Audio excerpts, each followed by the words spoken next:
गेली 4 वर्ष मी जपानमध्ये राहते, पण आजपर्यंत एकदाही पॉवर आउटेज मी पाहिलेलं नाहीये किंवा लाईट गेली आहे, बऱ्याच वेळ अंधारात राहावं लागलं असं एकदाही झालेलं नाहीये.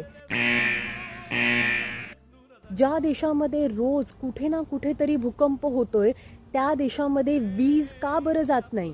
आणि जपानमधल्या ओव्हरहेड केबल्सच्या जाळ्याबद्दल तर बोलायलाच नको. म्हणजे प्रत्येक 2 मैलावरती तुम्हाला विजेचा खांब पाहायला मिळेल आणि ओव्हरहेड केबल्स पाहायला मिळतील, पण तरी सुद्धा ब्लॅकआउट का बरं होत नाही? जपानमधले विजेचे खांब आणि ताराच अशा प्रकारे डिझाईन केलेल्या आहेत की प्रचंड मोठा भूकंप जरी आला तरी ते तुटत नाहीत, तर इमारतींसोबत लवचिकपणे हलतात. विजेच्या खांबाजवळ प्रॉब्लेम जरी झाला तरी इमिडिएटली सिस्टीम इतकी स्ट्रॉंग आहे की इलेक्ट्रिसिटी जी आहे ती रिरूट केली जाते, म्हणजे दुसऱ्या बाजूने वळवली जाते. त्यामुळे संपूर्ण गल्ली किंवा शहर अंधारात जात नाही.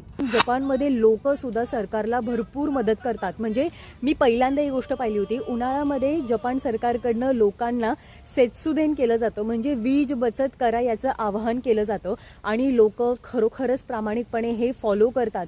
म्हणजे घरातल्या AC हा 28 वर ठेवणं असेल किंवा मॉल्स आणि स्टेशनवरचे अतिरिक्त दिवे बंद केले जातात, म्हणजे कोणीच ओव्हरलोड होऊन देत नाही.